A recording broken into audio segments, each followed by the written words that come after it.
ध्यान योग साधना के इस चैनल पर मैं शिव शंकर पांडे आप सब लोगों का हार्दिक स्वागत करता हूं। आज मैं एक छोटी सी सीख साधकों के लिए देना चाहता हूं। वो ये कि कभी भी चाहे कोई योगाभ्यास हो या कि कोई साधना करना हो, ऐसे किसी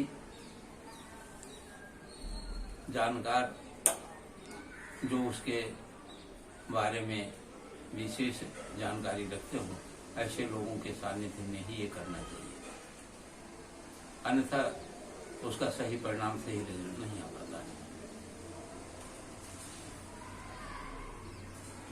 जैसे कि एक आदमी ने देखा हलवाई को जलेबी बनाते हुए, तो खुद उसने हलवाई से पूछा कि भाई इसमें कौन कौन से मटेरियल, कौन कौन से सामान लगते हैं और किस किस तरीके से बनाया जाता है। उसने बताया कि आप यहाँ पर बैठ करके देखो मैं क्या क्या करता हूँ, ये सामान इतनी इतनी मात्रा में इसमें लगाया जाता है, इस तरीके से बनाया जाता है, आप यहाँ पर देख लो, उसके बाद में आप देख करके घर पर बना सकते हो। तो जलेबी बनाने के लिए बैठा और ये देखने लगा। देखते देखते किस तरीके से कढ़ाई के अंदर में तेल डाला। तेल डालने के बाद में उसने जो जलेबी बनाने वाला वो था, उसको सिरे को उसमें डाला। उसके बाद में कढ़ाई के अंदर में तलने लगा। किस तरीके से हाथ को लेकर के ऐसे ऐसे ऐसे ऐसे वो घुमाता था, जिससे गोल गोल लच्छे वो जलेबी के आते थे। वो देखा उसने और उसके आगे आगे हाँ मुझे तो बनाना आ गया, अब मैं अपने घर पर जाकर के इसको बनाऊंगा। घर पर जाकर के उसने कढ़ाई के अंदर तेल रखा और जलेबी का जो खीरा था उसको लेकर के कपड़े के अंदर वो डाल करके वो बैठ गया कढ़ाई के अंदर में उसको तलने के लिए।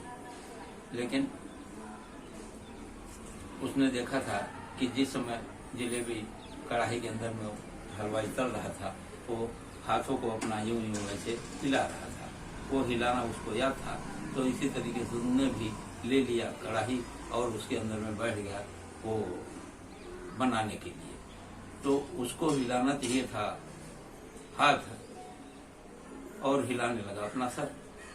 तो सर हिलाने से उसके एक जगह पर हाथ एक ही जगह पर स्थित था और सर उसका हिल रहा था, इसलिए जलेबी एक ही जगह पर यानी गोल गोल डुबके के रूप में बन गई। वो गोल गोल जलेबी उस तरीके से बनी नहीं। उसने जाकर के फिर हलवाई से बताया कि भाई मैंने जलेबी बनाया, लेकिन मेरी ये गोल गोल वैसी डिजाइन वाली नहीं बनी, हमारा ये गोल गोल डुबका जैसा बन गया है, अब क्या कमी है। उसने बोला कि इस तरीके की कमी आपकी दूर नहीं होगी, इसके लिए आपको हमारे सामने जलेबी बनानी पड़ेगी और तब हम देख करके बताएंगे कि आपके अंदर में क्या कमी है और किस तरीके से आप आपकी जलेबी बनानी सही नहीं हो रही है। ने बोला ठीक है। तो वो उसके सामने बुलाने के लिए बैठा। तो जब जलेबी को कढ़ाई के अंदर में वो गिराने लगा, तो वो देख रहा है कि हाथ तो एक जगह पे स्थिर है और हाथ की जगह पर वो बार बार अपना सर को हिला रहा है। तो उसने हलवाई ने कहा कि भाई सर को हिलाने से जलेबी गोल गोल नहीं बनी, हाथ को तुमको हिलाना पड़ेगा। सर को अपनी एक जगह पर स्थिर रखो और हाथ को हिलाओ। तुमने सर को हिलाना शुरू किया और हाथ को अपने स्थिर रखा है।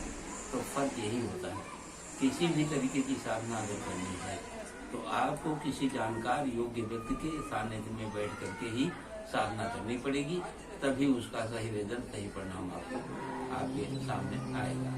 तो इसलिए चाहे कोई योगाभ्यास हो या कि किसी भी तरीके की कोई साधना हो या कि किसी भी तरीके का कोई भी कार्य, जब तक किसी विशेषज्ञ, विशेष जानकारी रखने वाले व्यक्ति के पास में आप जाकर के उसको सीखेंगे नहीं, उसके सामने करेंगे नहीं, तब तक आपको अपनी त्रुटियां खुद नहीं दिखाई, क्योंकि अपनी कमी खुद को दिखाई नहीं देती है, अपना चेहरा खुद को दिखाई नहीं देता है।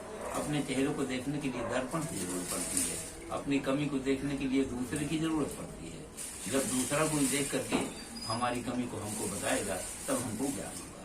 और ये होता है दर्पण, जो दर्पण हमको आपको दिखाता है कि यानी हमारा इस समय क्या ये स्थिति है और उसके अनुसार हम अपने अंदर में परिवर्तन ले आते हैं। तो वास्तव में ये जो दर्पण है वही हमको आपको वास्तविक अपना रूप दिखाता है। तो इसलिए दर्पण के कभी झूठ नहीं बोलता, दर्पण कभी गलत नहीं करता है। जो हमारी आपकी वस्तु स्थिति होती है उसी को वास्तव में यथार्थ रूप में हमारे आपके सामने प्रकट करता है।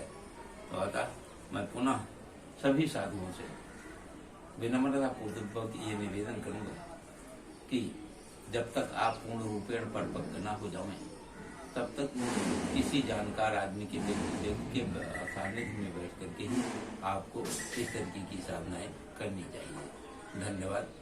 अगर आपको हमारा यह चैनल पसंद आया